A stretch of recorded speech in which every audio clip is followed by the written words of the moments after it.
अस्सलामुअलैकुम वरहमतुल्लाहि वबरकातुहू। इत्तेहाद न्यूज़ में आप सभी का खैर मकदम है।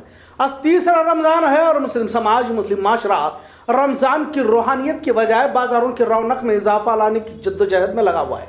लिहाजा इस पर तवील तबसरा करने से पहले आने वाली मुसीबतें, आजमाइश, आखिर मुस्लिम माशरे की किस्मत में आगे और क्या लिखा है, तमाम बातों पर भी तबसरा जरूरी है। रोजाना जो भी मुस्लिम माशरे के खिलाफ इक़दाम किए जाएंगे, इस पर भी रोशनी डालने की कोशिश करते रहते हैं। कुरान मजीद मौजूदा हालात की गवाही देता है। कुरान की आयत कहती है कि वो तुम पर उस वक्त आजमाएंगे जब तक कि तुम ईमान से ना फिर जाओ। क्या इस आयत के पस मंजर में मौजूदा हालात को न देखा जाए? सबसे पहले मैं इस बात का एतराफ़ भी करता हूँ कि कुरान का गहराई से इल्म मैं नहीं रखता, पर जितना भी पढ़ा है और सुना है कि आखिरी दौर में फितने बारिश की बूंदों की तरह बरसेंगे। जिस तरह रोजाना एक नया मामला जानबूझकर लाया जा रहा है, इससे यही मालूम होता है कि आखिरी दौर के आजमाइश का मरहला शुरू हो चुका है। अब मुसलमान क्या वाकई अपनी मुसलमानियत पर टिका रहता है या फिर हिकमत के तहत अपने ईमान का सौदा करता है, ये तो आने वाला वक्त ही बता देगा। वैसे इतनी मुसीबतों का तूफान आने के बावजूद भी तमाम माशरा इत्मीनान में, इससे यही जाहिर होता है कि मौजूदा दौर का मुसलमान कहीं पर भी समझौता कर अपना गुजारा करना चाहता है। सबसे पहले जिक्र हिजाब का करेंगे कि अदालत ने यह कह दिया कि हिजाब इस्लाम का हिस्सा नहीं है, जबकि कई आयतें पर्दे के ताल्लुक से नाजिल हुई है। खैर, हिजाब को रोकने के लिए भगवा शाल का मसला खड़ा किया जाता है और अगर देखा जाए तो भगवा शाल कोई पहन कर आए तो किसी को एतराज भी नहीं है, लेकिन हिजाब पर पाबंदी लाने के लिए जानबूझकर हिजाब को मसला बनाना, फिर कहना कि हिजाब की भी जरूरत नहीं है और भगवा शाल की भी जरूरत नहीं है, मतलब इस्लामी पहचान या इस्लामी तहजीब के तहत कोई पढ़ाई करना चाहता है तो इन्हें भगवा शाल की दलील देकर रोक दिया जाता है। और इसके नतीजे भी देखे गए कि हजारों लड़कियों ने हिजाब के बगैर इम्तिहान देना मुनासिब नहीं समझा और घर लौट गई। बात को और आगे बढ़ाते हुए हलाल गोश्त मुकाबिल झटका गोश्त का नया मामला यह भी जानबूझकर खड़ा किया गया। सभी जानते हैं कि गैर जरूरी है, गोया हलाल गोश्त को बंद करवाने के लिए भगवा शाल पहनकर दादागिरी और गुंडागर्दी के जरिए झटका गोश्त की सख्ती करना शुरू कर दिया गया। कई मुस्लिम दुकानदारों को झटका गोश्त के लिए पीटा गया। अब इस मामले में भी हुकूमत दखल देते हुए ऐलान करती है कि अब ना तो झटका होगा या फिर हलाल तरीके से जानवर को ज़बह किया जाएगा, बल्कि बिजली का झटका देकर जानवर को मारा जाएगा, जिसका गोश्त ही बेचा जाएगा। अब इसे क्या कहा जाए? मतलब किस तरह हराम कामों को जबरन थोपने की कोशिश की जा रही है। इतने सालों से ज़िबा किया जा रहा था और अब तक किसी भी मजहब के लोगों को एतराज भी नहीं था, लेकिन अब हलाल की मुखालिफत में जानबूझकर झटका लाना और फिर हिजाब मामले की तरह यह भी ना तो हलाल गोश्त और ना ही झटका गोश्त बल्कि स्टन यानी बिजली के झटके से जानवर को मारना। क्या मुसलमान ऐसा गोश्त खा सकता है? और जब मुल्क का संविधान आईन हिंद अब तक मदाखलत नहीं की यानी कि शरई मामले में और तमाम तरह की इजाजतें संविधान देता है, तो मौजूदा भाजपा हुकूमत शरारत करने के तौर पर मुसलमानों को क्यों हिरासा कर रही है?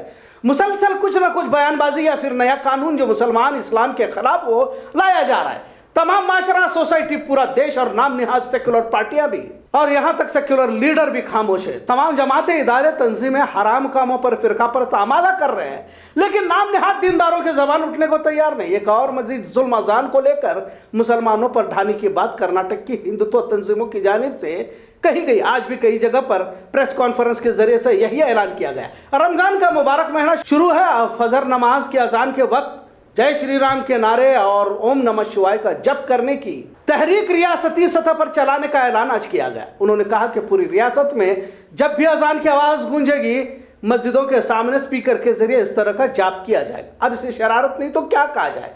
अब इस शरारत के पीछे महज अजान को बंद करना मकसद है और हो सकता है कि इस मकसद में वो कामयाब भी हो जाए, क्योंकि अब तक यही देखा गया है कि जब किसी पर पाबंदी लाना है तो इसकी मुखालिफत में किसी तरह की नौटंकी शुरू कर दी जाती है और उसे रोक लगाने की मांग करते हुए इसे रोकने का ऐलान किया जाता है, मुतालबा किया जाता है। अब तक किसी तरह का तजर्बा देखने को मिल रहा है, तो बहुत ज्यादा उम्मीद नहीं की जा सकती। अब तो सियासी मुफाद हासिल करने के लिए भी मुस्लिम मुखालिफ हथियारों इस्तेमाल किया जा रहा है। राज ठाकरे का ही देख लीजिए, जब उसकी कोई सीट और महाराष्ट्र में कोई उसे नहीं पूछता तो नया हथियार उसने उठा लिया है कि वो भी अब मुसलमानों के खिलाफ बात करने लगा है। राज ठाकरे की एमएनएस को महाराष्ट्र में कामयाबी हासिल नहीं हुई।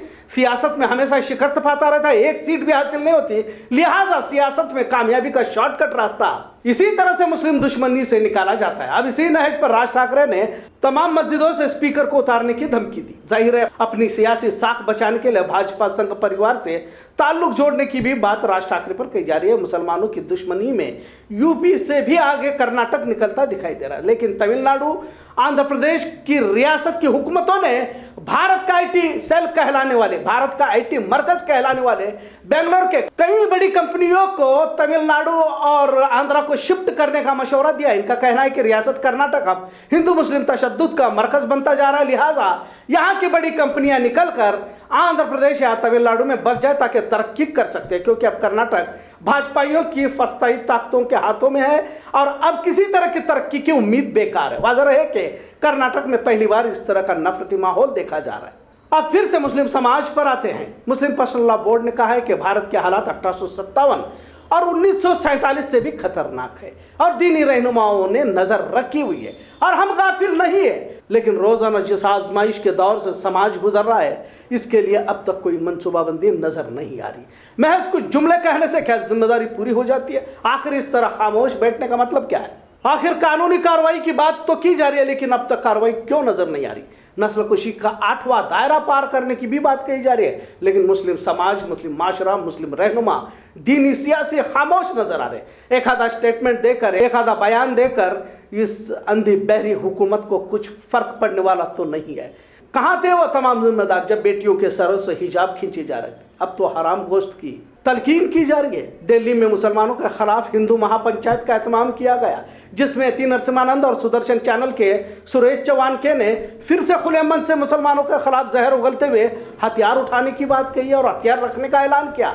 अब जहां संविधान के दायरे में हम कुछ कहते हैं या लिखते हैं तो इंतजामिया हिरासा करती है, मुल्क को जोड़ने की बात करते हैं तो साफ बुलारे कहकर हमें धमकियां दी जाती है। लेकिन सुदर्शन चैनल जो हमेशा मुसलमान इस्लाम के खिलाफ जहर उगलता रहता है, इसे हुकूमतों की पनाह मिलती है, मंत्री संतरियों की रहनुमाई मिलती है, लिहाजा अब तक ना तो यतीन नरसिम्हानंद को गिरफ्तार किया गया और ना ही सुदर्शन चैनल के सुरेश चौहान को। खैर, यहाँ रिपोर्ट लेने गए मुस्लिम रिपोर्टरों को भी आईडी देखकर पीटा गया, यह भी एक अहम बात है। सहाफियों ने इनके खिलाफ फरियाद दर्ज की हुई है, पर कार्रवाई अब तक नहीं हुई है। इसी तरह रायचूर में हाल ही में, यानी कि इतवार की बात है, इस पर भी गौर किए। रायचूर में एक मस्जिद पर हमला किया गया, जिसमें भी किसी की गिरफ्तारी अब तक नहीं होने की बात कही जा रही है। आप देख सकते हैं कि रायचूर यरदान जिला में जामिया मस्जिद के सामने हिंदुत्व तंजीमों के अफराद जुलूस की शक्ल में पहुंचते हैं और पथराव करने लगते हैं, जिसमें जामिया मस्जिद के शीशे टूट जाते हैं। यह तमाम वीडियो सोशल मीडिया पर वायरल हुए। अब कोई बताए तो सही क्या मुल्क, रियासत और हर शहर नफरत की किस कगार पर आ खड़ा हुआ है?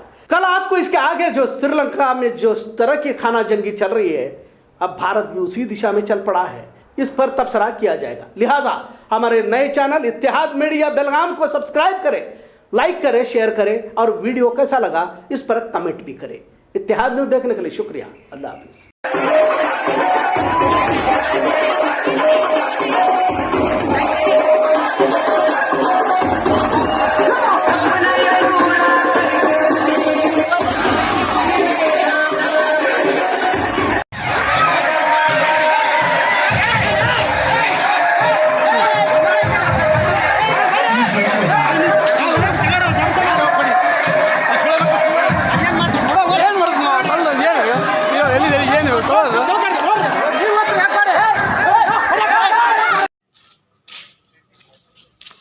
अच्छा अच्छा अच्छा अच्छा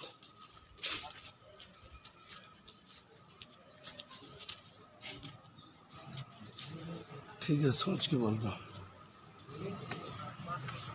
हाँ ठीक है, अच्छा ठीक है, अच्छी बात है।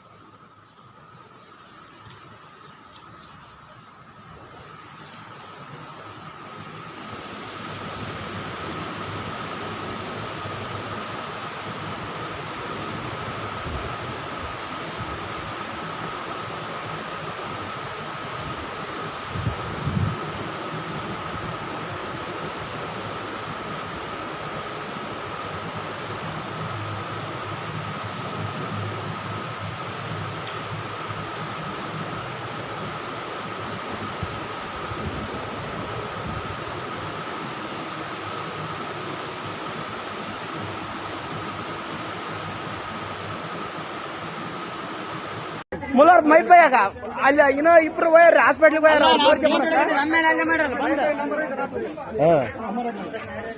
ಮನಿ ಒಕ್ಕಂದಾರ್ರಿ ಮನೆ ನಮ್ ಪಾಡಿಗೆ ನಾವ್ ಇದ್ರ. पड़ी सब जन लेके जाके स्टेशन में कौन कौन डीजल हाको काम कर रहे ಹೋಗ ಈಗ ಇಲ್ಲಿ ನೀವು ಬಂದ್ರು ವಿಡಿಯೋ ಮಾಡ್ತೀನಿ ಸರ್ ನೀವು ಬಂದ್ರು ಡಿಜೆ ಕುಣಿಯಕತ್ರಿ ಅಂದ್ಮೇಲೆ ಎಷ್ಟು ಮಂದಿ ಬಂದ್ರಿ ಈಗ ನಾವು ಯಾರಿಗೂ ಪರ್ಮಿಷನ್ ಕೊಟ್ಟಿಲ್ಲ. ಮತ್ತೆ ನಿಮ್ಗೆ ಪರ್ಮಿಷನ್ ಇಲ್ಲ ಅಂತ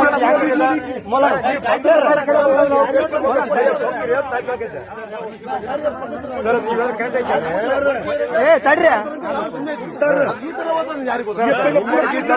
ಸರ್ ಒಬ್ರು ಪ್ರಾಣ ಮಂಚನ್ ಪ್ರಾಣಿಗೆ ವ್ಯಾಲ್ಯೂ ಐತಿಲ್ರಿ ಸರ್. ನಾವು ಇಲ್ಲೇ ಮಾಡಿ ಸರ್ ಡಿಜೆ ತಂದ್ರ ಮೇಲೆ ಕೇಸ್ ಹಾಕ್ಬೇಕ್ರಿ ನೀವು ಒಬ್ರಲ್ರಿ ಹೆಣ್ಮಕ್ಳ ಮೇಲೆ ಅಲ್ಲೇ ಐತ್ರಿ.